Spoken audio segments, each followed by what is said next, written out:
अस्सलामुअलैकुम तलबा व तालिबात। वीडियो बहुत ज़्यादा लंबी नहीं है तो मैंने सोचा क्यों ना आप लोगों से एक बहुत ही अहम हदीस शेयर की जाए जिससे आपके इल्म में भी इजाफ़ा हो। तो आपके स्क्रीन पर सही मुस्लिम की हदीस है, 2656 नंबर है।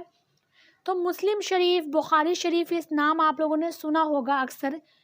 कुरान के बाद अहादीस की सबसे सही किताब बुखारी शरीफ और मुस्लिम शरीफ है। ये किसी भी मसलक के आलिम हो, मौलाना हो, इसे सब मानते हैं। सबका मानना यही है कि कुरान के बाद सबसे सही किताबें बुखारी और मुस्लिम हैं। सबका इस पर क्या है, इत्तिफाक है, इस बारे में किसी का कोई इख्तलाफ नहीं है। तो मैं आप लोगों के सामने सही मुस्लिम की हदीस, जिसे सब मानते हैं, पेश करती हूँ कि हज़रत इब्ने अब्बास रज़ियल्लाहु अन्हुमा से रिवायत है, फरमाया कि रसूल सल्लल्लाहु अलैहि वसल्लम मदीना तशरीफ़ लाए तो आप सल्लल्लाहु अलैहि वसल्लम ने यहूदियों को आशूरा के दिन रोज़ा रखते हुए पाया। आशूरा, आपने अशरे मुबश्शिरा सुना है, तो आशरा यानी क्या होता है, 10। तो आशरा से बना है आशूरा, जिसके माना क्या होता है, 10। तो यहाँ मुराद क्या है, 10 मुहर्रमुल हराम। आज 4 मुहर्रम है। तो आगे हम देखते हैं कि यहूदियों को आशूरा के दिन रोज़ा रखते हुए पाया तो लोगों ने उनसे इस रोज़े के बारे में पूछा, यानी लोगों ने यहूदियों से इस रोज़े के बारे में पूछा कि तुम लोग 10 मुहर्रम के दिन रोज़ा क्यों रखते हो। तो वो कहने लगे, ये वो दिन है कि जिसमें अल्लाह ताला ने मूसा अलैहिस्सलाम को और बनी इसराइल को फ़िरौन पर गलबा अता फरमाया था। यानी फ़िरौन जो था उस दिन दरिया में डूबा था और बनी इसराइल को फ़िरौन से, उसके जुल्म से नजात मिली थी। तो आगे क्या है, वो लोग क्या कहते हैं कि तो हम इस दिन की अज़मत की वजह से रोज़ा रखते हैं। तो रसूल सल्लल्लाहु अलैहि वसल्लम ने क्या फरमाया कि हम तुमसे ज़्यादा हज़रत मूसा अलैहिस्सलाम के करीब हैं, यानी हम तुमसे ज़्यादा मूसा अलैहिस्सलाम के करीब हैं, उनसे मोहब्बत करते हैं, उन्हें मानते हैं। तो आप सल्लल्लाहु अलैहि वसल्लम ने इस रोज़े का हुक्म फरमाया। यहाँ पर देखिए, इस रोज़े का हुक्म फरमाया। तो ये हदीस भी सही मुस्लिम की है, 2666। इसमें भी हज़रत इब्ने अब्बास रज़ियल्लाहु अन्हु रावी है, वो क्या फरमाते हैं कि जिस वक्त रसूल सल्लल्लाहु अलैहि वसल्लम ने आशूरा के दिन रोज़ा रखा और उसके रोज़े का हुक्म फरमाया तो उन्होंने अर्ज़ किया, उन्होंने मतलब वो अपने आप को कह रहे हैं कि मैंने अर्ज़ किया, ऐ अल्लाह के रसूल सल्लल्लाहु अलैहि वसल्लम, इस दिन तो यहूदी और नसारा ताज़ीम करते हैं, यानी वो लोग रोज़ा रखते हैं ताज़ीमन। तो रसूल सल्लल्लाहु अलैहि वसल्लम ने फरमाया कि जब आइंदा साल आएगा तो हम 9वीं तारीख़ का भी रोज़ा रखेंगे, यानी 10वीं तारीख़ को तो यहूद व नसारा भी रोज़ा रखते हैं, तो ये मुशाबा हो जाएगा। और इस्लाम में क्या है कि हमें किसी भी चीज़ में यहूद व नसारा की मुशाबहत नहीं करनी है, उन्हें फॉलो नहीं करना है। तो इस वजह से इब्न अब्बास रज़ियल्लाहु अन्हु ने सवाल किया तो अल्लाह के रसूल ने क्या फरमाया कि जब आइंदा साल आएगा तो हम 9वीं तारीख़ का भी रोज़ा रखेंगे। रावी ने कहा कि अभी आइंदा साल नहीं आया था कि रसूल सल्लल्लाहु अलैहि वसल्लम वफ़ात पा गए, यानी ये हमारे प्यारे नबी की वफ़ात से चंद महीना पहले का वाक़या है। तो इससे क्या पता चलता है कि हमें यहूद व नसारा की मुखालिफत करनी है। वो एक दिन रोज़ा रखते हैं ताज़ीम में 10 मुहर्रम को, तो हमें 9वीं तारीख़ को भी रखना है, जो कि अल्लाह के रसूल हमें बता कर गए कि हमें 9वीं और 10वीं एक दिन और 10वीं के साथ मिला लेना है, 9 को भी रखना है रोज़ा। इस तरह से यहूद और नसारा की मुखालिफत हो जाएगी, क्योंकि वो तो एक दिन रखते हैं, हम 2 दिन रखते हैं, तो उनकी मुशाबिहत नहीं होगी। तो आप लोग पूरी कोशिश करिएगा 9 और 10 मुहर्रम को रोज़ा रखने की, और जितना हो सके अपने दोस्तों को भी ये इन्फॉर्मेशन आगे पहुँचाएँ। मश्क़ी सरगर्मियाँ हल करते हैं। क्या कहा गया है कि ज़ेल की सरगर्मियाँ एक जुमले में मुकम्मल कीजिए।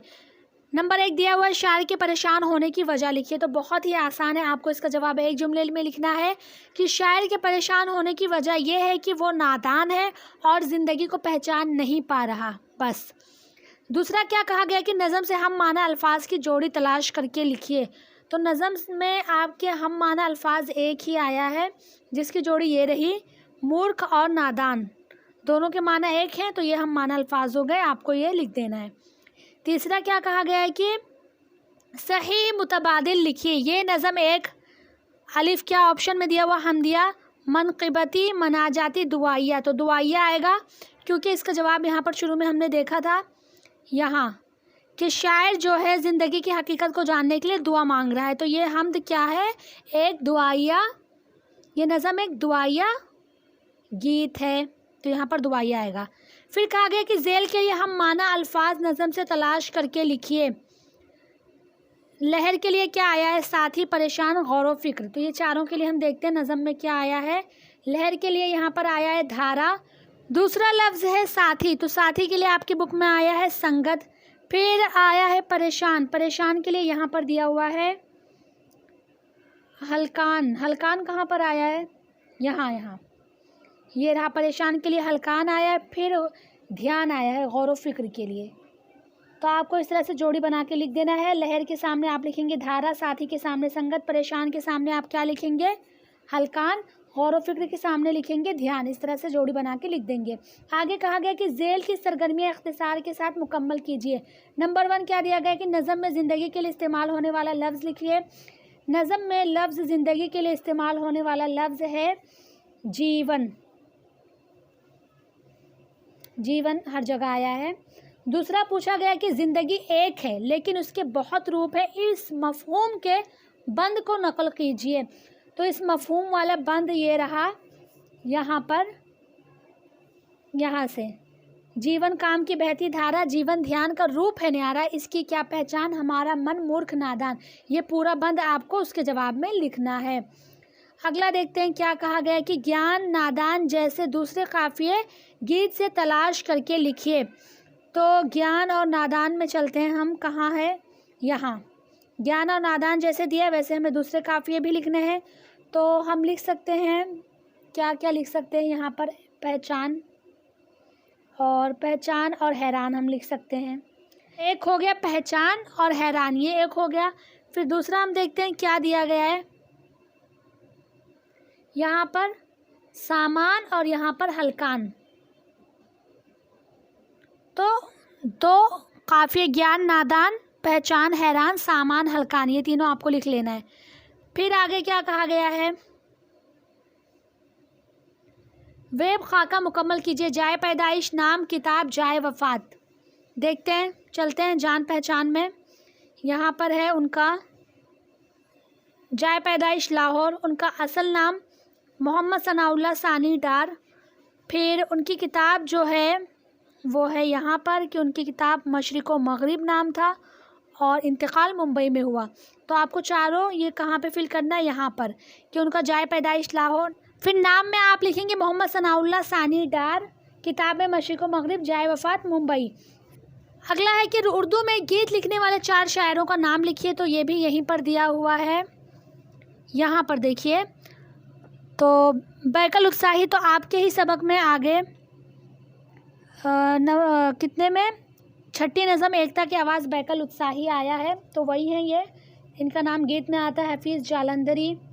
तो यहाँ से आप कोई 4 लिख लें जो आपको पसंद है। गीत के मौजू की वजाहत कीजिए, यानी ये जो गीत हमने पढ़ा है इसमें किस मौजू को लिया गया है। तो इसमें ज़िंदगी के मौजू को लिया है, जीवन के बारे में वो किस तरह से रूप बदलता है उसी के ताल्लुक़ से बताया गया है। तो इसकी वजाहत करनी है। तो मैं आप लोगों को आसान अल्फाज में बता देती हूँ, आप लोग लिख लेना कि ज़िंदगी एक पहेली है जो हर दिन नए रूप बदलती है और इस पहेली को समझ पाना एक आम आदमी के बस की बात नहीं है। ज़िंदगी इंसान के हालात के लिहाज से नए नए रंग रूप बदल कर सामने आती है, इसलिए इसे हर रूप में पहचान लेना आसान काम नहीं है। बाज़ दफ़ा इंसान धोखा भी खाता है। ज़िंदगी में सुख हो तो सब साथ देते हैं, मगर दुख में वक्त हमें बताता है कि कौन हमारा अपना है।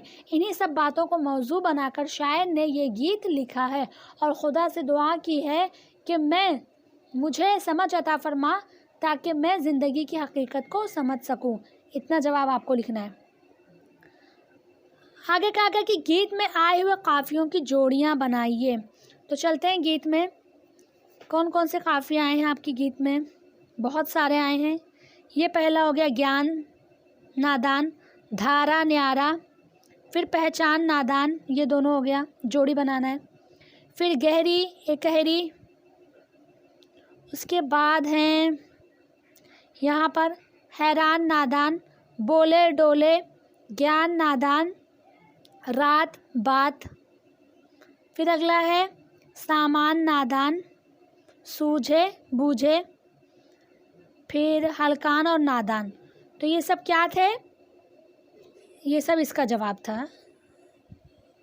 گیت میں آئے ہوئے قافیوں کی جوڑیاں بنائیے۔ تو جو میں نے آپ کو بنایا ہے وہ سب جوڑیاں آپ کو اس جواب میں لکھ دینا ہے۔ اگلا کہا گیا کہ ناچ گیت ایک رات کے ساتھی سب ہے سکھ کی بات کے ساتھی، اس شعر میں آئے ہوئے قافیے پہچانیے۔ تو اس شعر میں آئے ہوئے قافیے رات اور بات ہیں، سوال میں ہی جواب ہے۔ اگلا کہا گیا کہ درج ذیل مثالوں کے مطابق 2 کالم بنا کر ہندی لفظوں کے سامنے ان کے معنی لکھیے۔ تو آپ کو اس طرح سے 2 کالم بنا کے دیا گیا ہے، ہندی اور اردو۔ ہندی میں ناچ، اردو میں رقص، تو آپ کو ہندی والے میں ہندی کے الفاظ لکھ دینا ہے۔ گیان ہندی ہے، جیون ہندی ہے، مورکھ ہندی ہے، اور روپ ہندی ہے، من اور بھید، یہ سب کیا ہے؟ ہندی الفاظ ہیں، تو آپ کو ہندی والے میں لکھ دینا ہے اور باقی اٹھا کے اردو میں لکھ دینا ہے۔ آگے دیا ہوا ہے برسبیل تذکرہ، اس میں دعا کے بارے میں بتایا گیا، کچھ قرآنی آیات اور حدیثیں پیش کی گئی ہیں۔ تو آپ لوگ اپنے استاد سے، اپنے اساتذہ سے پوچھ کے مجھے بتائیے کہ یہ بھی ایگزام میں آتے ہیں یا نہیں آتے ہیں۔ اگر آتے ہیں تو آپ لوگ مجھے بتائیے، اگر نہیں آتے تو آپ لوگ ایک بار اسے ضرور پڑھیے گا، بہت ہی اچھی چیز ہے، آپ کے علم میں اضافہ ہوگا۔ یہ رہی میری پچھلی ویڈیو، اسے بھی دیکھو۔ اگر میری ویڈیو سے آپ کو فائدہ ہو رہا ہے تو پلیز لائک کرو، اپنے دوستوں سے بھی شیئر کرو، جو بھی ڈاؤٹ ہو تو کمنٹ میں ضرور پوچھیں، چینل کو سبسکرائب کریں۔ اگلی ویڈیو کون سے ٹاپک پہ ہونا چاہیے مجھے یہ بھی بتائیں۔ تو میں ملتی ہوں آپ لوگوں سے اگلی ویڈیو میں، آج کے لیے بس اتنا ہی۔